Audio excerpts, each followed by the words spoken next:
저는 20년간 반도체 소재 시장을 분석해온 마이클 로렌스입니다. 2019년 일본이 한국에 수출 규제를 가했을 때 저를 포함한 모든 전문가들이 확신했습니다. 한국은 이제 끝났다. 포토레지스트 93%, 불화수소 42% 일본 의존이었거든요. 그런데 5년 후인 지금 믿을 수 없는 일이 벌어졌습니다. 일본 1위 기업 JSR이 한국에 공장을 지어야 하는 상황이 되었어요. 도대체 이 짧은 시간에 무슨 일이 일어났을까요? 이런 놀라운 역전 스토리 계속 보고 싶으시다면 구독, 좋아요 눌러주세요. 2018년 도쿄로 돌아가 보겠습니다. 2018년 11월 도쿄 JSR 본사에서 열린 반도체 소재 전망 세미나에 참석했던 그날이 지금도 생생합니다. 저는 당시 블룸버그에서 반도체 소재 담당 수석 애널리스트로 일하고 있었고, JSR은 제가 20년 넘게 지켜봐 온 포토레지스트 절대 강자였습니다. 회의실에 들어서자마자 벽면을 가득 채운 차트들이 눈에 띄었습니다.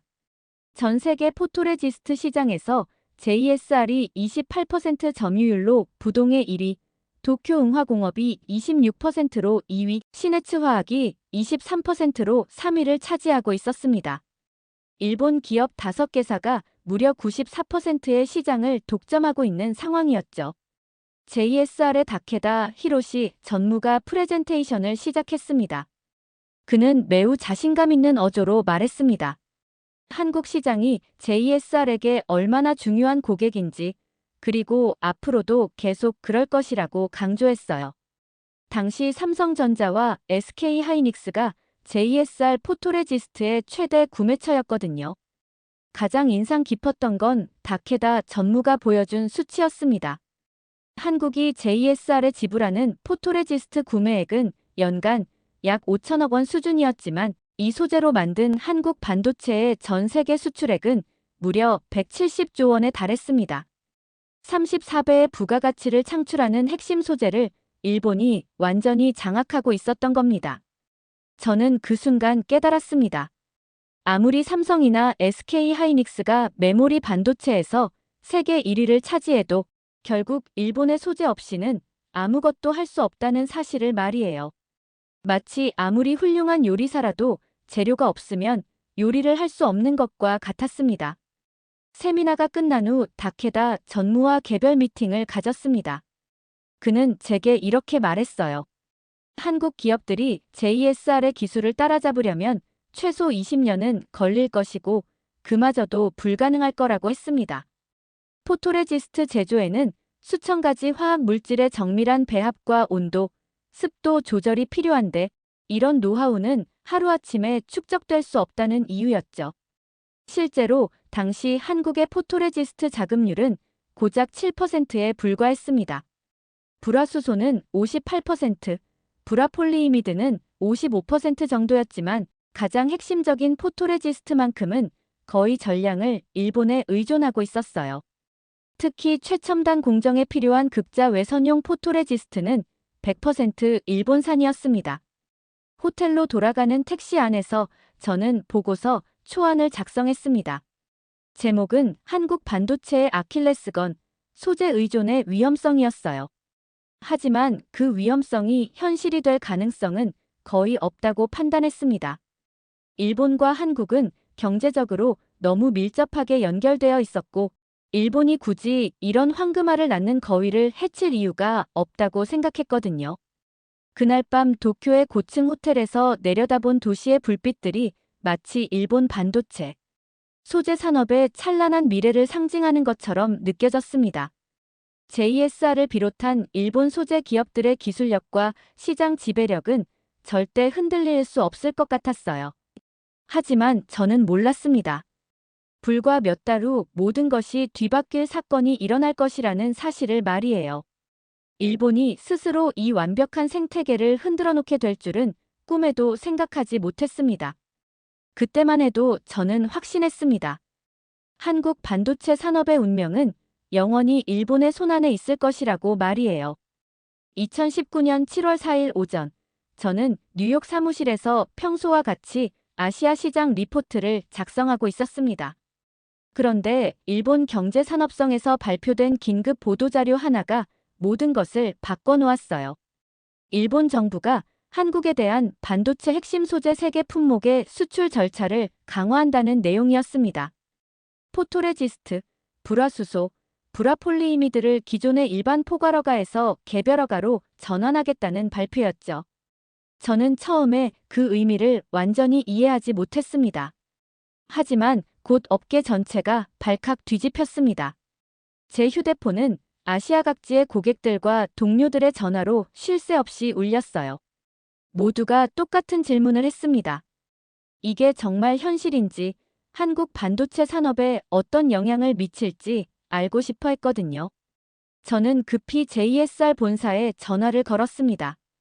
다케다 전무와 연결되자마자 그의 목소리에서 묘한 자신감이 느껴졌어요. 그는 이렇게 말했습니다. 한국 기업들이 비축해둔 재고는 기껏해야 3개월치밖에 안 되고 그 기간이 지나면 결국 일본에게 다시 손을 벌릴 수밖에 없을 거라고 했습니다. 실제로 수치를 보면 일본의 자신감이 이해됐습니다.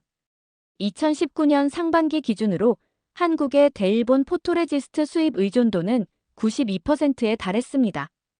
불화수소는 44%, 불화폴리이미드는 94%였어요.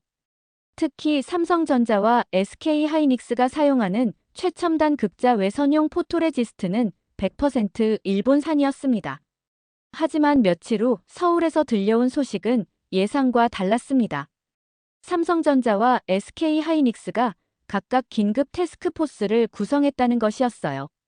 단순히 일본과의 협상을 통해 문제를 해결하려는 게 아니라 아예 소재 공급망을 재편하겠다는 의지를 보인 겁니다. 저는 처음에 이를 일시적인 대응이라고 생각했습니다.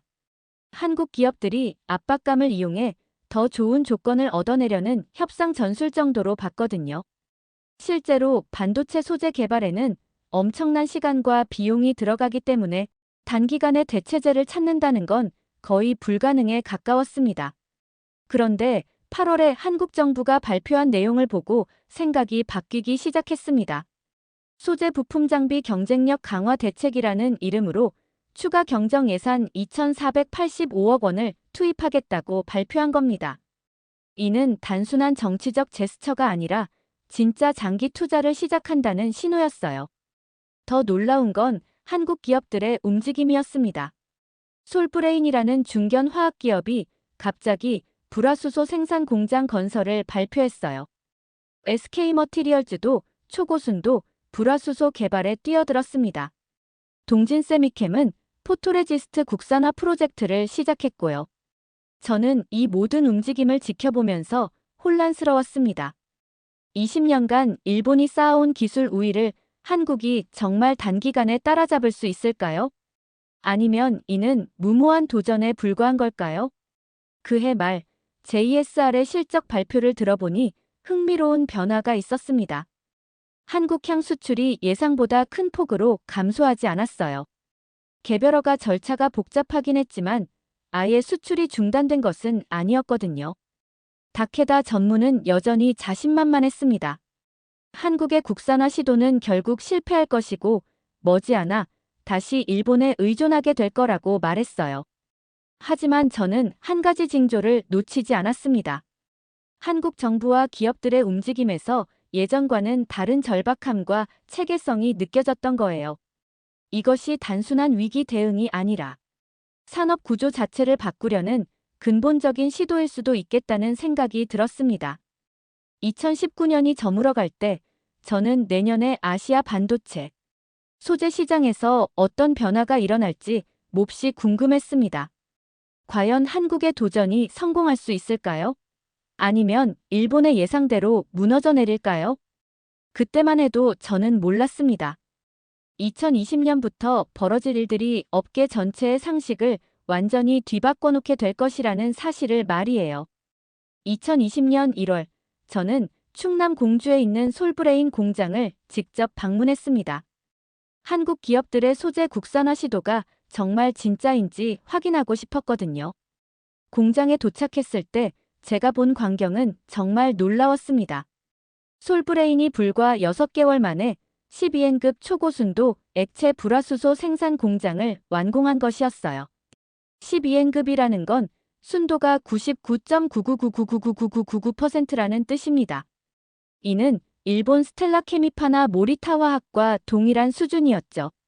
공장 관계자는 이미 삼성전자와 SK 하이닉스의 검증을 통과했다고 자신 있게 말했습니다. 저는 솔직히 믿기 어려웠습니다. 일본 기업들이 20년 넘게 축적한 기술을 한국이 정말 몇 개월 만에 따라잡았다는 건가요? 하지만 실제로 생산된 제품의 분석 결과를 보니 의구심이 사라졌어요. 품질 면에서 일본 제품과 거의 차이가 없었습니다. 더 놀라운 소식은 경북 영주에서 들려왔습니다. SK머티리얼즈가 액체 불화수소보다 훨씬 까다로운 기체 불화수소 양산에 성공했다는 것이었어요. 기체 불화수소는 액체보다 관리가 10배 이상 어렵습니다. 온도와 압력 조절이 조금만 잘못돼도 불순물이 생기거든요. SK머티리얼즈는 3N급이라는 99.999% 순도의 초고순도 기체 불화수소를 양산하기 시작했습니다. 이 기술은 세계에서 일본 쇼와덴코만 보유하고 있던 독점 기술이었어요. 그런데 한국이 이를 단숨에 따라잡은 겁니다. 제가 가장 충격을 받은 건 동진세미캠의 성과였습니다. 2021년 3월 이 회사가 극자 외선용 포토레지스트 개발에 성공했다는 발표를 들었을 때 저는 정말 믿을 수 없었어요. 극자 외선용 포토레지스트는 반도체 소재 중에서도 가장 복잡하고 어려운 기술입니다. 이 소재를 만들기 위해서는 수백 가지 화학 물질을 나노미터 단위로 정밀하게 조합해야 합니다. 온도는 0.1도, 습도는 0.01% 단위로 조절해야 하고요. JSR도 이 기술을 완성하는데 15년이 걸렸거든요. 그런데 동진세미캠은 불과 2년 만에 해낸 것이었습니다. 저는 동진세미캠 연구소를 직접 방문해 봤습니다. 연구원들의 눈빛이 달랐어요. 마치 불가능한 일을 해내겠다는 강한 의지가 느껴졌습니다. 연구소장은 이렇게 말했어요. 일본이 20년 걸린 일을 2년 만에 해낸 비결은 절박함이었다고 했습니다. 실제로 한국 기업들의 연구개발 투자는 상상을 초월했습니다. 솔브레인은 매출의 15%를 연구개발에 투자했어요. SK머티리얼즈는 20%를 넘겼습니다. 일본 기업들의 평균 연구개발 투자율이 8% 수준인 것을 생각하면 2배 이상 많은 투자였죠. 더 중요한 건 접근 방식의 차이였습니다. 일본 기업들이 기존 기술을 점진적으로 개선하는 방식이었다면 한국 기업들은 아예 새로운 접근법을 시도했어요. 인공지능을 활용한 소재 설계, 디지털 트윈을 이용한 공정 최적화 같은 첨단 기술을 과감하게 도입했습니다. 2021년 말, 저는 놀라운 통계를 확인했습니다. 한국의 불화수소 일본 의존도가 41.9%에서 7.7%로 급감한 것이었어요. 포토레지스트 의존도도 93.2%에서 77.4%로 떨어졌습니다. 불과 2년 만에 이런 변화를 이뤄낸 것이었죠. 하지만 가장 인상 깊었던 건 한국 기업들의 협력 방식이었습니다. 삼성전자와 SK 하이닉스가 경쟁사임에도 불구하고 소재 국산화에서는 힘을 합쳤어요. 백광산업이 고순도 염화수소를 개발할 때도 양사가 공동으로 기술 검증에 참여했습니다. 저는 이 시기를 지켜보면서 한 가지 깨달았습니다. 한국의 소재 국산화는 단순한 대체제 개발이 아니었어요. 아예 새로운 생태계를 만들어가는 과정이었습니다. 대기업과 중소기업, 정부와 민간이 하나의 목표를 향해 총력을 기울이는 모습이었죠. 2022년 초, 제가 받은 한 통의 이메일은 모든 걸 바꿔놓았습니다. JSR 다케다 전무로부터 온 것이었는데 내용이 충격적이었어요. JSR이 한국에 포토레지스트 생산 공장을 건설하겠다는 계획을 검토하고 있다는 것이었습니다. 그 순간 저는 깨달았습니다. 이제 게임의 룰이 완전히 바뀌었다는 것을 말이에요.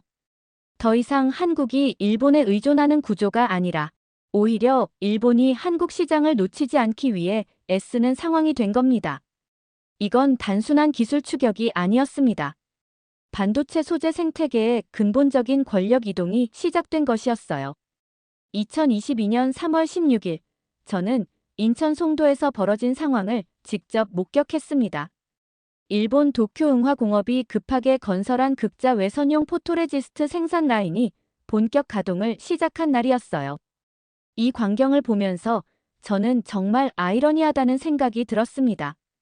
불과 3년 전까지만 해도 일본이 한국을 압박하기 위해 수출 규제를 가했는데 이제는 오히려 일본 기업들이 한국에 와서 공장을 지어야 하는 상황이 된 거예요.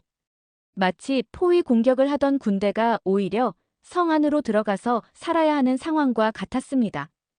도쿄응화공업의 결정 뒤에는 절박한 사정이 있었습니다. 한국의 소재 국산화가 예상보다 훨씬 빠르게 진행되면서 자칫하면 삼성전자와 SK하이닉스라는 거대한 고객을 잃을 수도 있는 위기에 처했던 거죠.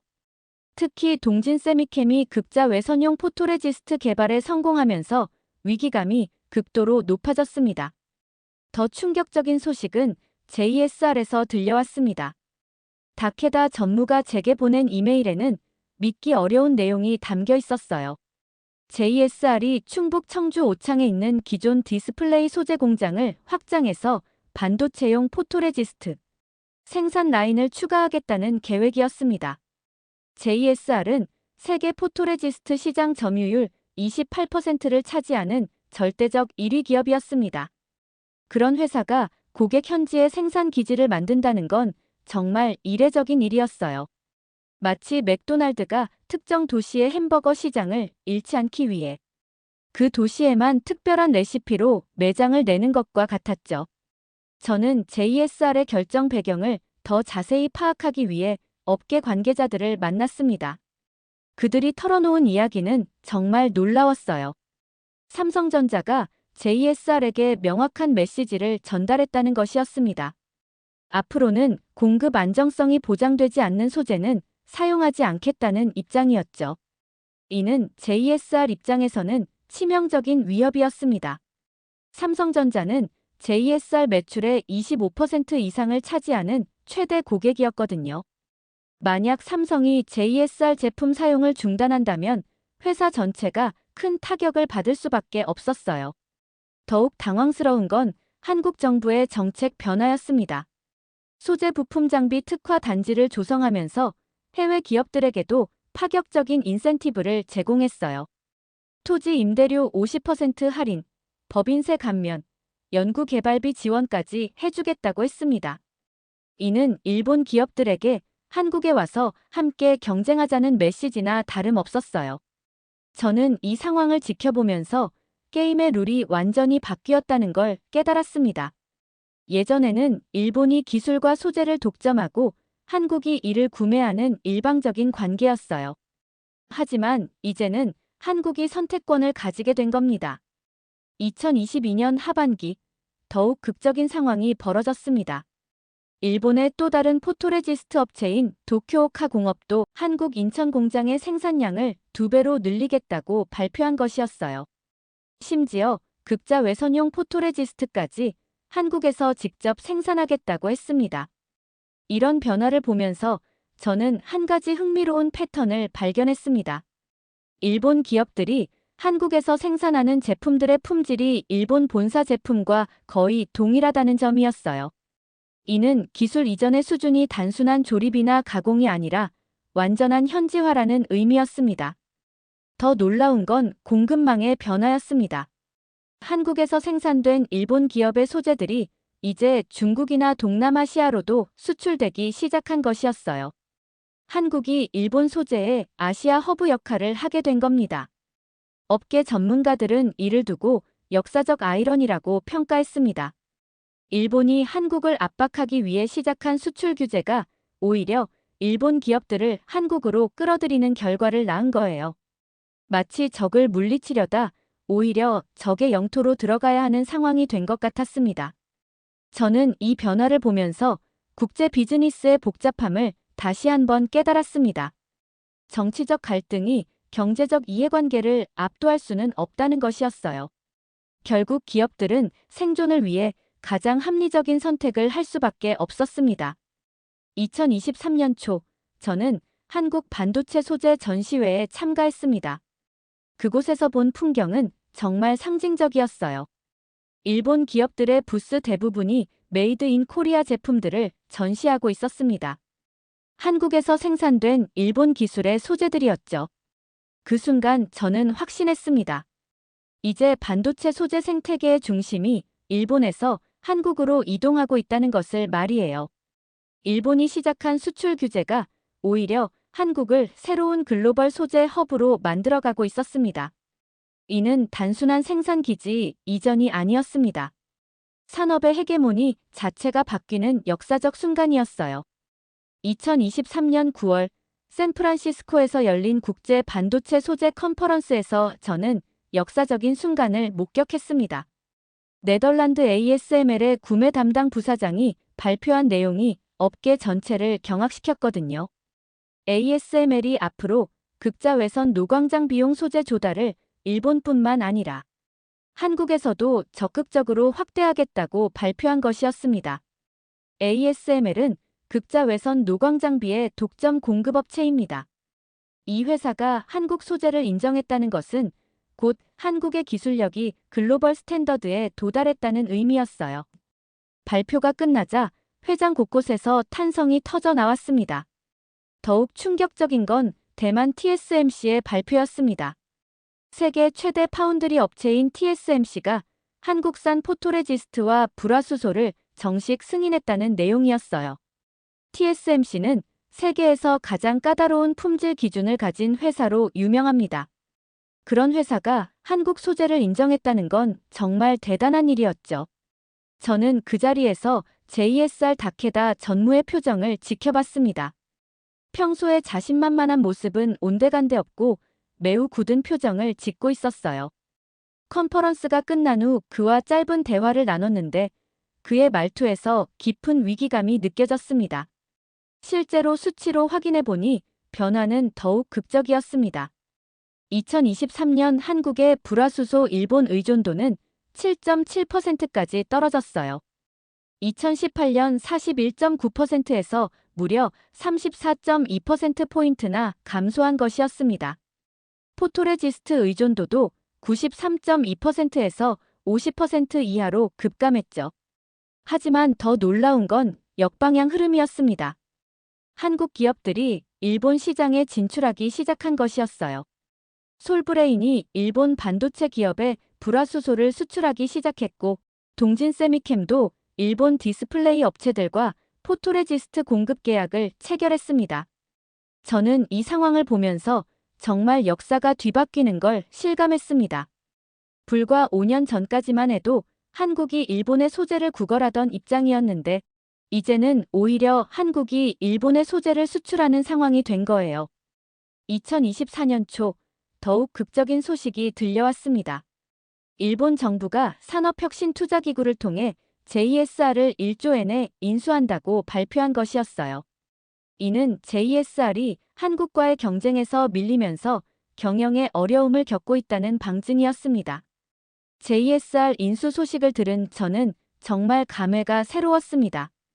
2018년 도쿄 본사에서 만났던 그 자신만만한 JSR이 이제는 정부 지원 없이는 버티기 어려운 상황이 된 거예요. 마치 한때 무적이던 거대한 전함이 작은 어뢰 몇 발에 침몰하는 것 같았습니다. 한국 기업들의 성과는 계속 이어졌습니다. SK머티리얼즈는 중국과 동남아시아 시장에서도 불화수소 공급을 확대했어요. 동진세미캠은 유럽 반도체 기업들과 포토레지스트 공급 계약을 체결했습니다. 한국이 이제 일본을 넘어 글로벌 소재 강국으로 도약하고 있었던 거죠.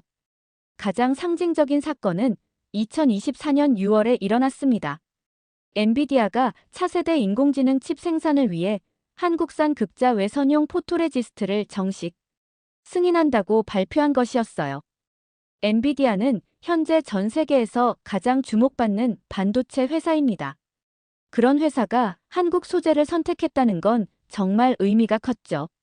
저는 이 소식을 들으면서 20년 애널리스트 경력에서 이런 극적인 산업 지형 변화는 처음이라는 생각이 들었습니다. 마치 지각판이 움직여서 대륙의 모습이 완전히 바뀌는 것과 같았어요. 더욱 놀라운 건 한국 기업들의 기술 혁신 속도였습니다. MHD라는 SK 하이닉스 사내 벤처에서 시작된 회사가 포토레지스트뿐만 아니라 반사방지막, 하드마스크까지 다양한 소재를 개발해냈어요. 이는 일본 기업들도 수십 년에 걸쳐 하나씩 개발했던 기술들이었습니다. 캠트로닉스라는 또 다른 한국 기업은 프로필렌 글리콜 메틸 에테르 아세트산 국산화에 성공했습니다. 이 소재는 일본과 독일 기업이 90% 점유율을 유지하던 분야였어요. 하지만 한국이 이마저도 따라잡기 시작한 겁니다. 2024년 하반기, 저는 한 가지 더 놀라운 변화를 발견했습니다. 글로벌 반도체 소재 시장에서 한국 기업들의 특허 출원이 일본을 추월하기 시작한 것이었어요. 이는 단순히 기존 기술을 따라잡는 수준을 넘어 이제 한국이 새로운 기술을 창조하는 단계에 들어섰다는 의미였습니다. 저는 이 모든 변화를 지켜보면서 한 가지 확신하게 됐습니다.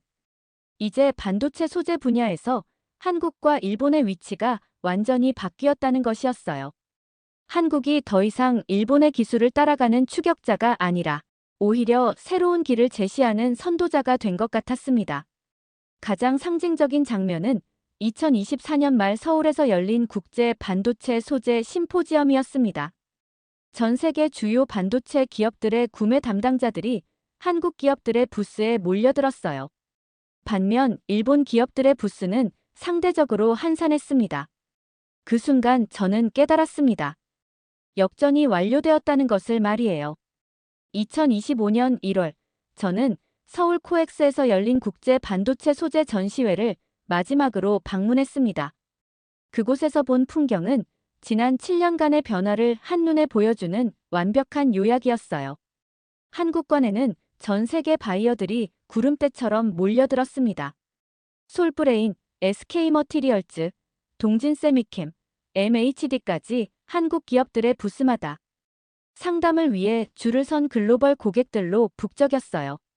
미국 인텔, 대만 TSMC, 중국 SMIC 구매팀들이 모두 한국 소재에 관심을 보이고 있었습니다. 반면 일본관의 분위기는 사뭇 달랐습니다. JSR이나 도쿄응화공업 부스에도 방문객들은 있었지만 예전처럼 줄을 서서 기다리는 모습은 보이지 않았어요. 오히려 일본 기업 담당자들이 고객들을 찾아다니며 영업하는 모습이 더 자주 눈에 띄었습니다. 저는 그 순간 정말 격세지감을 느꼈습니다. 2018년 도쿄에서 만났던 JSR의 그 자신만만한 모습과 지금의 모습이 너무나 대조적이었거든요.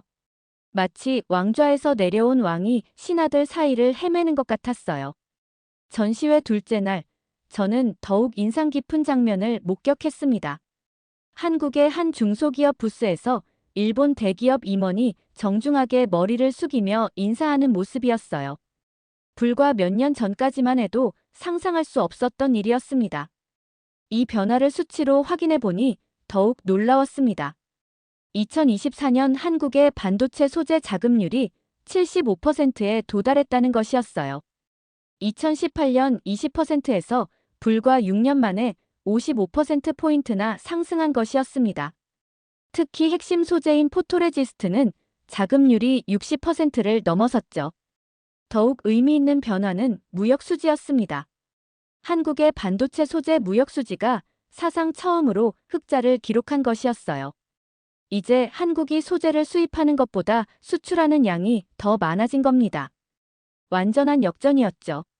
저는 이런 변화의 배경을 더 깊이 이해하기 위해 한국 기업들의 연구개발 현황을 조사해봤습니다.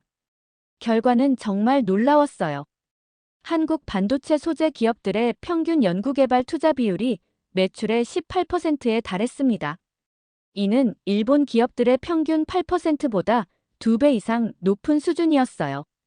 더 인상적인 건 연구개발의 질적 변화였습니다. 한국 기업들이 더 이상 일본 기술을 따라잡는 것이 아니라 아예 새로운 패러다임을 제시하고 있었어요. 인공지능을 활용한 소재 설계, 디지털 트윈 기반 공정 최적화, 친환경 소재 개발까지 차세대 기술을 선도하고 있었습니다. 특히 인상 깊었던 건 한국 기업들의 글로벌 진출 전략이었습니다. 단순히 제품을 수출하는 것이 아니라 해외에 직접 연구개발센터와 생산 기지를 구축하고 있었어요. 솔브레인은 미국 텍사스에, SK머티리얼즈는 독일에 각각 현지 법인을 설립했습니다. 이는 과거 일본 기업들이 사용했던 전략과 정확히 같은 방식이었어요. 핵심 기술을 바탕으로 글로벌 시장을 공략하는 건 말이죠. 이제 한국이 일본의 역할을 대신하게 된 겁니다. 저는 또한 한국 정부의 정책 변화도 주목했습니다. 단순히 국산화 지원에서 한 발 더 나아가 글로벌 소재 허브 구축을 목표로 하고 있었어요. 외국 기업들의 연구개발센터 유치, 국제 공동 연구 프로젝트 지원, 글로벌 인재 유치까지 종합적인 전략을 펼치고 있었습니다. 가장 상징적인 변화는 인재 흐름이었습니다. 예전에는 한국의 우수한 화학 엔지니어들이 일본 기업으로 이직하는 경우가 많았어요.